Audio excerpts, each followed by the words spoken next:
On March 1st, while hosting a community outreach event at Dawson Park for social change and anti-gun violence, Michael Tabor of Vancouver Avenue First Baptist Church witnessed a deadly shooting up close. Realizing there were gunshots, I chose at the time to move toward them to see what had happened and noticed there was a gentleman who had been shot and was obviously laying in the middle of the street. A week later, police identified the victim as 55-year-old Mark Johnson. Tabor said by the time he got to him, Johnson was already gone. I think any loss of life is traumatic, but senseless loss of life is something that has challenged me tremendously.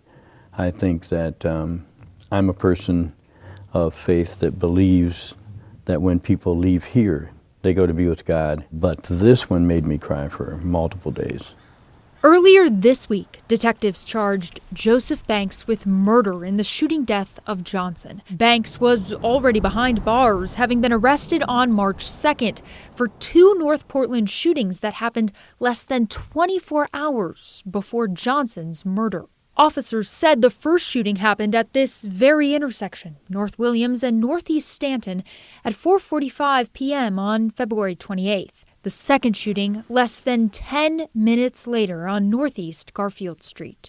Court documents detail a long list of prior convictions for Banks out of California, Oregon, and Washington. Federal court documents also show Banks was found not guilty by reason of insanity for a felon in possession of a firearm charge, and that he was committed for a decade before a 2021 conditional release. If we're not going to make our community safe for everybody, then it's safe for no one.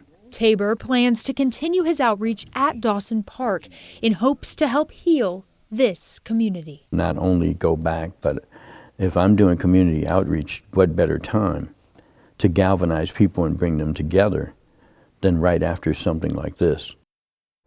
Banks is still behind bars, his arraignment next week. Many neighbors around the park didn't want to talk with us on camera, even with the news of his arrest, telling me that they are still very shaken.